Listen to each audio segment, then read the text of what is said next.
Jake Martinez wiped the grease from his hands with an old rag and looked at the clock on his garage wall. It was past midnight again, and he was still working on Mrs. Johnson's old pickup truck. The engine made weird noises that reminded him of his ex-wife's complaints about everything he did wrong. He pushed that thought away and focused on the carburetor in front of him. The garage was quiet except for the hum of the fluorescent lights overhead. Jake liked working late because it kept his mind busy and he didn't have to think about how empty his apartment felt these days. Lisa had taken most of their stuff when she moved out 6 months ago, and Jake hadn't bothered to replace any of it. His couch, his TV, and his bed were enough for him. He was reaching for his wrench when a bright flash lit up the entire garage. The light was so intense that Jake had to cover his eyes with his arm. A loud crash followed and the whole building shook like an earthquake had hit Phoenix. Car alarms started going off in the distance and dogs began barking all over the neighborhood. Jake grabbed a flashlight and rushed outside to see what had happened. His backyard looked like a bomb had gone off. There was a crater about 10 feet wide right where his vegetable garden used to be, and smoke was rising from whatever had landed there. The smell in the air was strange, like burning metal mixed with something he couldn't identify. He walked closer to the crater, and his flashlight beam hit something that made him stop dead in his tracks. It wasn't a meteor or a piece of space junk like he had first thought. The object was clearly artificial, with smooth curved surfaces that reflected his light in weird ways. It looked like a giant egg made of some kind of silver metal with blue lines running across its surface. Steam was coming out of cracks in the side of the thing, and Jake could hear a faint humming sound from inside. He was about to call the police when part of the surface suddenly became transparent like glass. Inside he could see what looked like a person lying on some kind of bed or chair. Jake's first instinct was to run back to his garage and pretend he had never seen anything. But the person inside wasn't moving and might be hurt. He had always been the kind of guy who stopped to help when he saw a car broken down on the side of the road. This situation was a lot stranger than a flat tire, but the principle was the same. He found a metal bar in his garage and used it to pry open what seemed to be a door or hatch on the side of the pod. The metal was warm to the touch and felt different from anything he had ever handled before. When the opening was wide enough, he climbed inside. The person lying on the chair was definitely not human.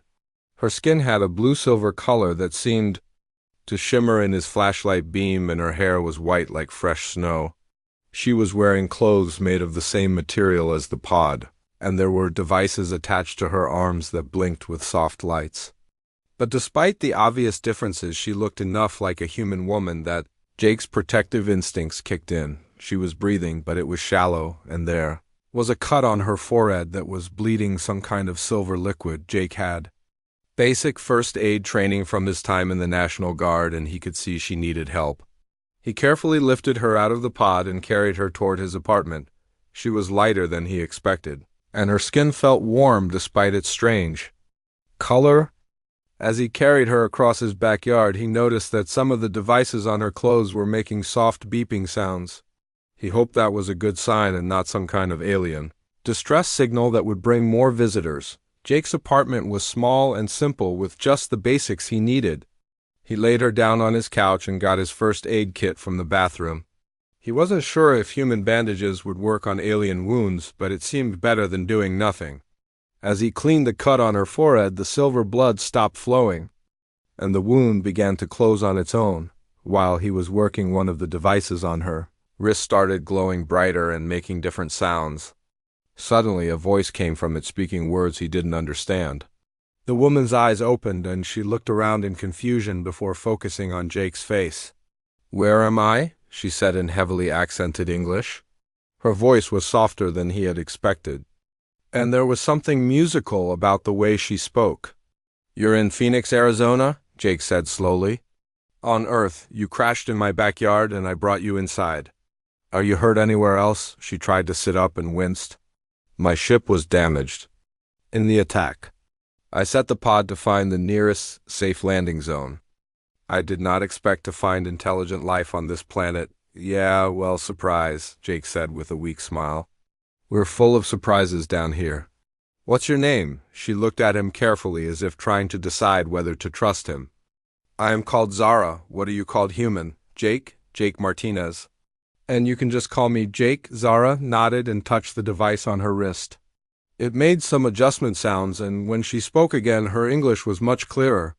Jake Martinez. You helped me when you could have left me to die. Why? Jake shrugged. Seemed like the right thing to do. You were hurt, and I know first aid. Doesn't matter if you're from around here or not. This seemed to surprise her as she studied his face with intense curiosity. Your species is not afraid of the unknown. Some of us are. Some of us aren't.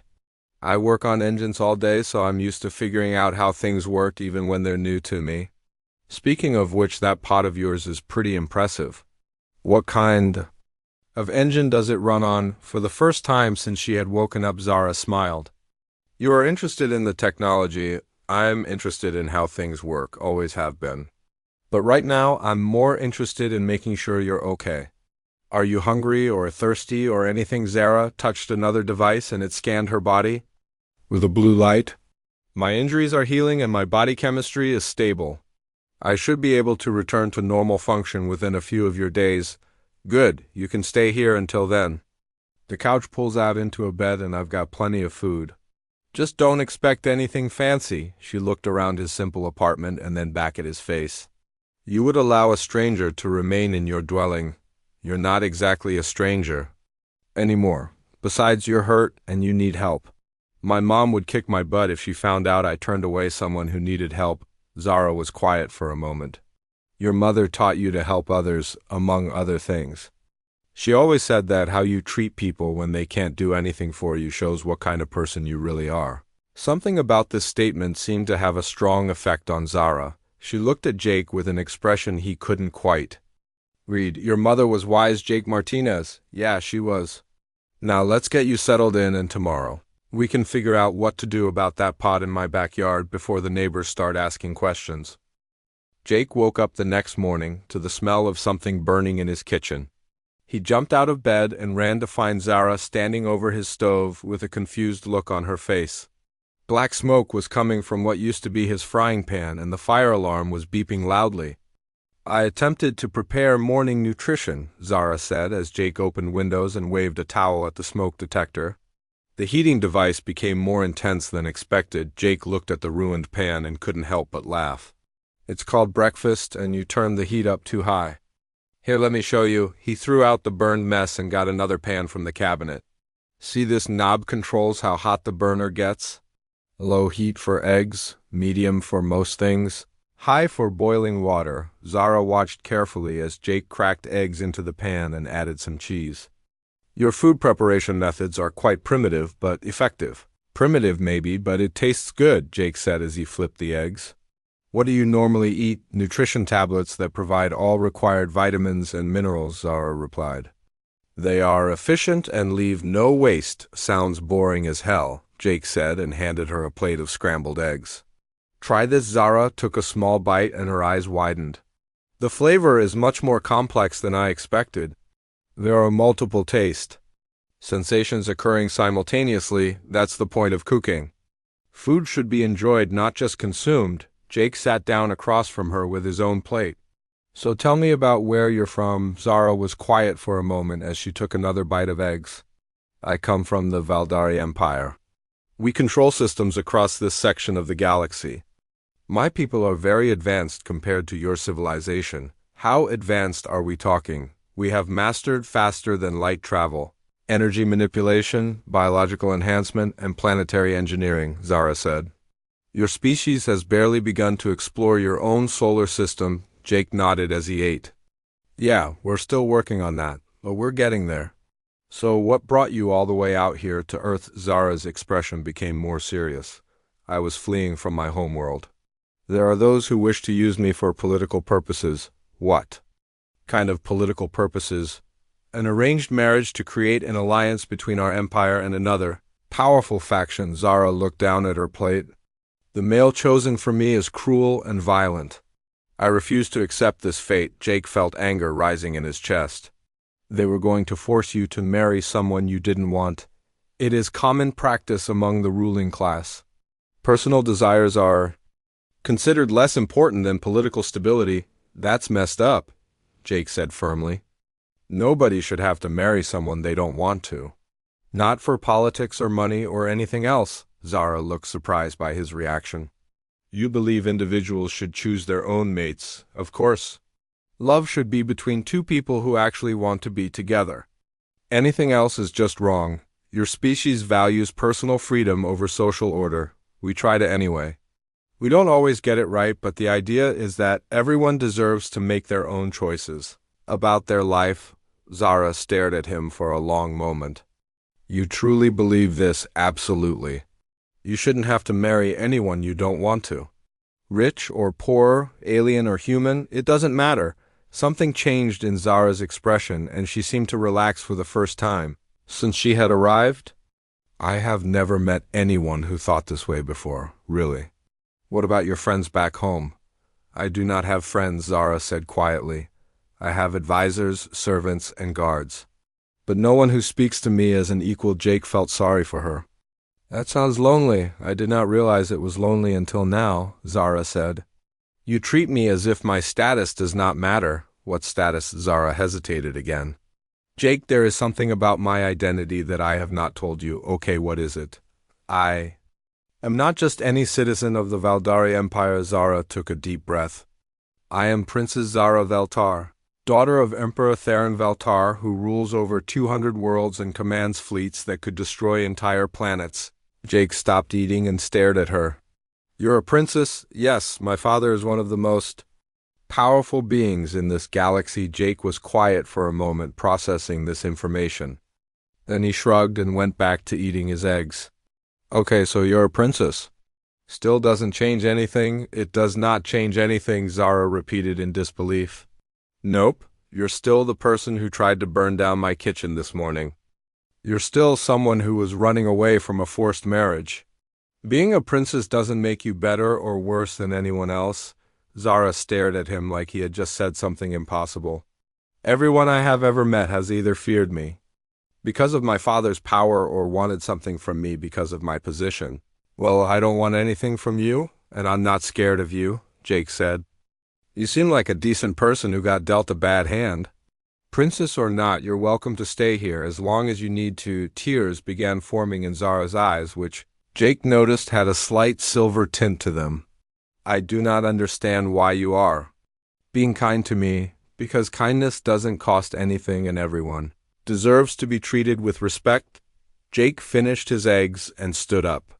Now, let me show you how to use the shower, and then we should probably do something about that pod before my neighbors start asking questions. Later that morning, Jake covered the pod with a tarp and told his neighbor, Mrs. Johnson, that he was working on a new art project.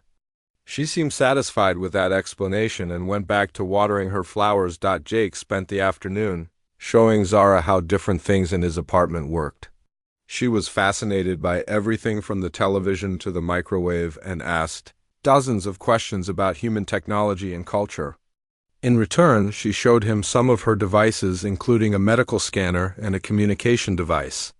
Your people have developed interesting solutions with limited resources, Zara said as she watched Jake fix a broken radio using parts from an old toaster. You improvise in ways that would not occur to my people. We have to improvise. We don't have fancy technology that does everything for us, so we learn to make do with what we have. This improvisation requires significant creativity and intelligence. Jake looked up from the radio. I guess we just call it fixing things. My people have forgotten how to fix things, Zara said quietly. We simply replace whatever is broken with something new. That seems wasteful. It is efficient, but you are correct that it is wasteful, Zara paused. Your species possesses qualities that mine has lost, like what? Resourcefulness. Adaptability? Compassion for strangers? Zara looked around the simple apartment. You live with very little, but you offered to share what you have with someone you had never met. That's just basic human decency. It is not basic among my people, Zara said. We have become distant from each other as we became more technologically advanced. Jake finished fixing the radio, and it crackled to life with a country music station. Well, maybe that's something you can change when you go back home. If I go back home, Zara corrected. I am not certain that is wise. Why not? Because now I have experienced something I never knew existed, Zara looked at Jake with an expression he was beginning to recognize as genuine friendship. I have experienced being treated as simply Zara rather than Princess Zara. I am not certain I can return to a life where that is impossible. 3 days had passed since Zara crashed in Jake's backyard, and life had settled into a strange but comfortable routine. Jake would work in his garage during the day while Zara explored his apartment and learned about human culture through his television and books. In the evenings they would cook dinner together, and Zara would tell him stories about distant worlds and advanced civilizations. Jake was teaching Zara how to change the oil in his motorcycle when she suddenly froze and looked up at the sky. Her whole body went tense and the devices on her wrist started beeping rapidly. "What's wrong?" Jake asked as he wiped his hands on a rag. "There are ships in your solar system," Zara said quietly. "2 different groups, and they are both looking for me. How can you tell?" Zara showed him her wrist device, which was displaying what looked like a star map with several blinking dots. "This is a long-range scanner. These signals match Valdari technology, but they are from different factions. Your father's people, yes, but also others." Zara's expression became worried. "One of these signatures belongs to Commander Vex Korath. He is the male I was supposed to marry." Jake felt his stomach tighten. "He followed you here. It appears so." "Korath is not known for accepting defeat gracefully. He has brought several warships with him. What about the other group?" "That would be the Royal Guard led by General Kane. He is my father's most trusted military commander." Zara looked at Jake with concern. "Both groups will stop at nothing to find me." Jake looked up at the afternoon sky, which seemed no different than it had an hour ago. "How long before they get here?" "They are already conducting scans of your planet. It will not take them long to detect the energy signature from my escape pod. Then we need to hide that signature somehow." Zara shook her head. "The technology required to mask Valdari sensors does not exist on your world." "Maybe not Valdari technology, but what about human ingenuity?" Jake was already thinking about the problem like he would approach a broken engine. "What exactly are they scanning for?" "Specific energy patterns emitted by our power cells and computer systems." Jake walked over to the covered pod and pulled back the tarp. "So if we could disrupt or scatter those patterns somehow, the energy output would need to be redirected or absorbed by something else." Zara followed him and knelt beside the pod. "But your primitive electronics would be overloaded by contact with our power systems. What if we didn't connect them directly?" Jake was getting excited as an idea formed. "What if we used them to power something that could handle the load?" "I do not understand." Jake pointed to the large radio antenna on top of Mrs. Johnson's house. "That's connected to her ham radio setup. She's been broadcasting to people all over the world for 30 years. What if we fed your pod's energy into her transmission system? The radio waves would carry our energy signature in all directions." "Exactly. Instead of one strong signal coming from my backyard, there would be weak signals scattered everywhere. It might confuse their scanners long enough for us to figure out what to do next." Zara stared at him with amazement. "That is actually a clever solution. Primitive but effective." "Thanks, I think," Jake said with a grin. "Now we just need to convince Mrs. Johnson to let us mess with her radio without telling her why." As they worked on connecting the pod to the radio system, Jake noticed more military aircraft flying overhead than usual. The local news was reporting increased activity at the nearby Air Force base, but no official explanation was given. "Your military has detected something," Zara observed as another jet screamed past. "Probably. The government doesn't like to admit when they don't know what's going on." "What will your authorities do if they discover my presence?" Jake thought about it. "Honestly, I'm not sure. Some would want to study you and your technology. Others would see you as a threat. Politicians would probably try to figure out how to profit from the situation. Your species is not unified in its decision-making. Not even close. We can barely agree on what to have for lunch, let alone how to handle first contact with aliens." They were finishing the connection when Jake heard someone calling his name from the front yard. He looked through the window and saw Lisa Chun standing by his front door. Lisa lived 2 houses down and worked as an electronics technician for the phone company. She was also one of the few neighbors Jake actually talked to on a regular basis. "Hide in the apartment," Jake told Zara. "I'll get rid of her." Jake went to the front door and opened it to find Lisa holding what looked like a homemade electronic device. "Hey Lisa, what's up?" "Jake, I've been picking up some really weird signals over the past few days," Lisa said. "They seem to be coming from this direction, and they're unlike anything I've ever seen. Weird signals. High-energy electromagnetic emissions with patterns that don't match any known technology." Lisa's eyes were bright with curiosity. "The readings are off the charts. Have you been working on some kind of new electronics project?" Jake tried to look innocent. "Just fixing cars and trucks like always. You know, me and advanced electronics don't get along." Lisa wasn't buying it. "Jake, these signals are coming from your property. I've triangulated them using 3 different receivers." Before Jake could answer, Zara appeared in the doorway behind him. Lisa's mouth fell open as she stared at Zara's silver blue skin and unusual clothing. "Who is that?" Lisa whispered. Jake sighed. "Lisa, meet Zara. Zara, meet Lisa. And before you ask, yes, she's exactly what you think she is." Lisa looked back and forth between them several times. "You're harboring an extraterrestrial. I'm helping someone who needed help," Jake corrected. "The fact that she's from another planet is just a detail." "Just a detail," Lisa repeated in disbelief. "Jake, this is first contact with an alien civilization. Actually, it's more like third or fourth contact, depending on how you count it," Zara said. "My people have been monitoring your world for some time." Lisa sat down heavily on Jake's front steps. "This is really happening. Lisa, I need you to listen to me," Jake said seriously. "Zara is in trouble. There are other aliens looking for her, and some of them aren't friendly. If word gets out about her being here, it could put a lot of people in danger." "What kind of danger?" "The kind that involves weapons that could level city blocks," Zara said quietly. Lisa looked up at the sky nervously. "They're already here, aren't they? That's why there's been so much military activity." "We think so," Jake said.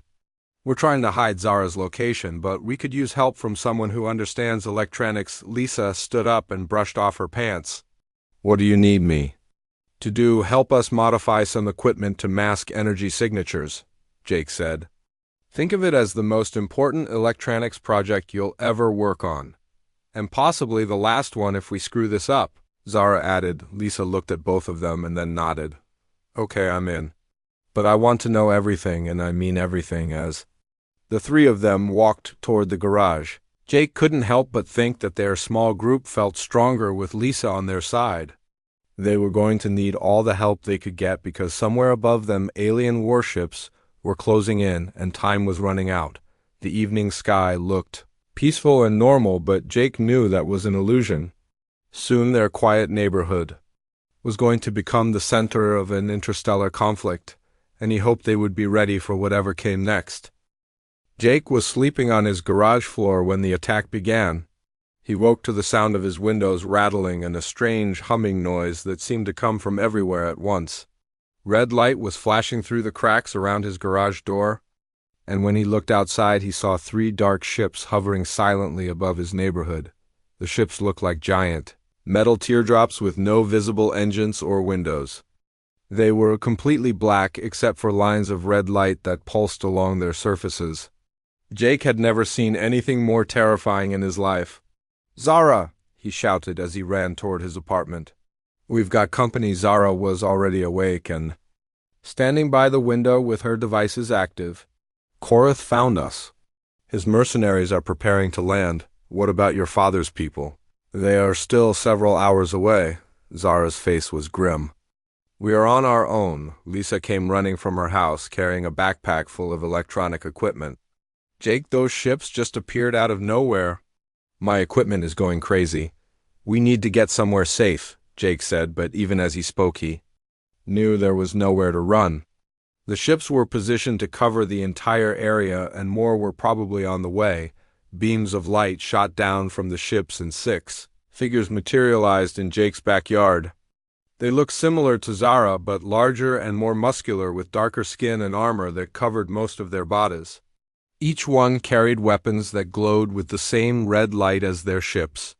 Princess Zara Veltar, one of them called out, in a voice that was amplified somehow. "You will surrender yourself to Commander Korath immediately." "Not happening," Jake muttered as he grabbed a shotgun from his gun cabinet. He knew it probably wouldn't do much good against alien armor, but it made him feel better to have it. "Jake, you cannot fight them with primitive weapons," Zara said urgently. "Watch me," Jake replied. "This is my home and nobody threatens my friends here." The lead mercenary was walking toward the apartment when Jake stepped out of his garage with the shotgun raised. "That's far enough," the alien looked at Jake with what might have been amusement. "Human, you are not part of this conflict. Stand aside and you will not be harmed. Everything that happens on my property is part of my conflict," Jake said firmly. "Turn around and leave or things are going to get unpleasant." The mercenary raised his weapon and fired a bolt of red energy that missed Jake by inches and blew a hole in his garage wall. "You have been warned." Human Jake dove behind his motorcycle and returned fire with the shotgun. The pellets bounced harmlessly off the alien's armor, but the surprise of being shot at made the mercenary stumble backward. "The human is attacking," the mercenary shouted to his companions. "Eliminate him more." Energy bolts began flying as Jake rolled behind a workbench. The garage was filling with smoke and the smell of burned metal. Jake realized he was completely outgunned, but he wasn't going to give up without a fight. "Jake, catch!" Zara's voice came from the apartment window, and something landed beside him with a metallic clang. It was one of her devices, but now it looked different with wires and car parts attached to it. "What is it?" Jake shouted over the sound of weapons fire. "Electromagnetic pulse generator. I built it using components from your garage." "Aim it at their weapons and press the blue button." Jake grabbed the device and pointed it at the nearest mercenary. When he pressed the button, a wave of blue energy shot out, and the alien's weapon sparked and went dead. The mercenary looked at his useless gun in confusion.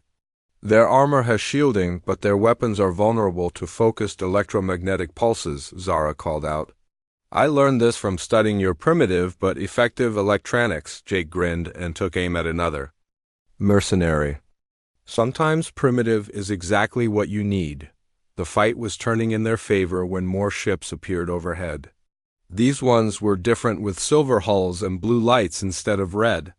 They immediately began firing on Korath's black ships with weapons that lit up the night sky. "The Royal Guard has arrived," Zara said with relief in her voice. The new ships landed and armored figures began emerging. These aliens wore blue and silver uniforms and moved with military precision. Their leader was taller than the others, with decorations on his armor that indicated high rank. "General Kane," Zara said as she came out of the apartment. "Princess Zara," the general replied with a formal bow. "Your father has been very concerned about your safety. I am unharmed thanks to the protection of my human friends." General Kane looked at Jake, who was still holding the improvised weapon and the smoking garage behind him. "This human fought against trained mercenaries to protect you. Jake Martinez is braver than most warriors." "I have known," Zara said proudly. The general studied Jake with interest. "You used Valdari technology in combat." "Zara made it, but I had the parts," Jake said. "Turns out car batteries and alien power cells work pretty well together." "Fascinating," the general said. "You adapted our technology to work with your primitive systems." "He's been doing that since I arrived," Zara said. "Jake has abilities that would impress even our finest engineers." Before anyone could respond, a new voice boomed across the battlefield. A hologram appeared showing a massive alien in elaborate robes with a crown that seemed to be made of pure energy. "Emperor Theron," Zara said quietly. "My daughter," the Emperor's voice was deep and commanding. "You have caused considerable concern throughout the Empire." "Father, I will not marry Commander Korath," Zara said firmly. "That matter will be discussed later," the Emperor replied. "First explain to me why you have allied yourself with these primitive creatures." Jake stepped forward before Zara could answer. "With respect, Your Majesty, these primitive creatures just help save your daughter's life." The Emperor's hologram turned to focus on Jake. "You dare to address me directly, human?" "Yeah, I do," Jake said without backing down. "And I'll tell you something else. Zara doesn't want to marry Korath, and that should be the end of it. Nobody should be forced into marriage, not even princesses. The political implications of breaking this alliance would be severe. Then find another way to make your alliance, Jake said. Use trade agreements or military pacts or whatever else royalty does. But leave Zara out of it. General Kane and the other Valdari were staring at Jake in shock. Nobody spoke to the Emperor like that and lived to tell about it, but Emperor Theron didn't seem angry. Instead, he looked curious. You believe my daughter's personal desires are more important than the stability of the Empire. I believe people should have the right to choose their own lives, Jake said. Royal or not, interesting philosophy, the Emperor said. Tell me, human. How did you defeat trained mercenaries with inferior weapons? I had help from friends, and I used what I had available, Jake gestured to the damaged garage around them. Sometimes you don't need the best equipment, you just need to think creatively. The Emperor was quiet for a long moment. General Kane, what is your assessment of this human? He shows tactical intelligence, adaptability, and loyalty, the general replied. His modifications to our technology demonstrate significant engineering ability, and he treats our daughter as an equal rather than a political asset, the Emperor added thoughtfully.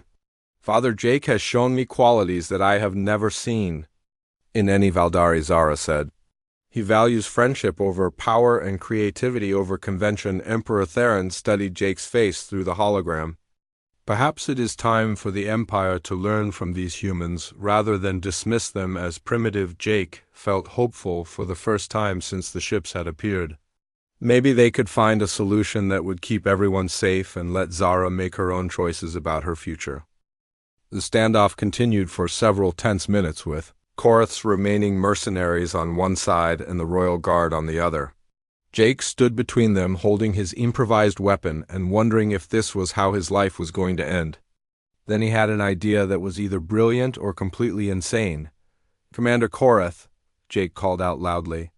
I want to talk to you. A new hologram appeared showing a scarred alien with cold eyes and elaborate armor.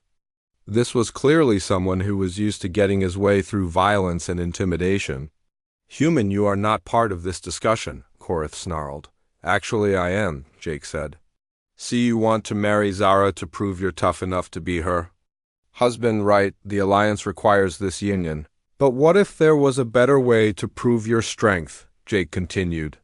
What if instead of forcing a woman to marry you, you actually earned the right through combat? Korath's eyes narrowed. What are you suggesting? Single combat, you versus me. If you win, you get to make your case to Zara without any interference. If I win, you leave her alone forever. Everyone stared at Jake like he had lost his mind. Even Emperor Theron looked surprised by this suggestion.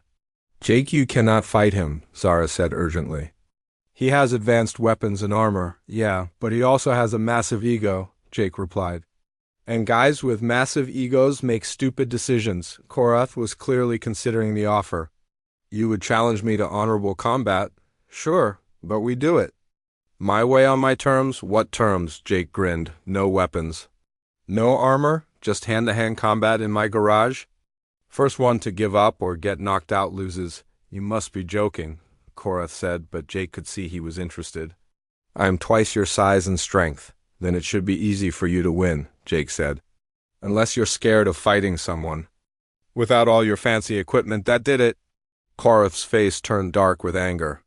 I accept your challenge, human. When I defeat you, everyone will know that Commander Korath fears nothing. Jake, this is suicide, Lisa whispered, but Jake just winked at her. Trust me, he said quietly. I've got a plan. The garage was cleared, and Jake faced off against Korath, who had removed his armor and weapons. Without the gear, the alien was still larger than Jake, but not by as much as he had expected. More importantly, Korath was clearly overconfident and angry, which meant he would make mistakes. Begin, General Kane announced. Korath charged forward, like an angry bull expecting to overwhelm Jake with brute force. Jake waited until the last second, then stepped aside and stuck out his foot. Korath went flying into a stack of car tires and came up even angrier than before. Stand still and fight like a warrior, Korath roared. I am fighting like a warrior, Jake replied. A smart warrior, the pattern continued with Korath making wild, aggressive attacks and Jake using the environment of the garage to his advantage. He led the alien into low-hanging pipes that Korath hit with his head. He used oil spills to make Korath slip and fall. He turned the alien's own momentum against him again and again. "Your opponent fights without honor," one of Korath's mercenaries complained. "My opponent fights intelligently," Emperor Theron observed. "He is using terrain and tactics to overcome superior physical strength." Jake was getting tired, but Korath was getting frustrated. The alien was strong, but he was used to winning through intimidation and superior weapons.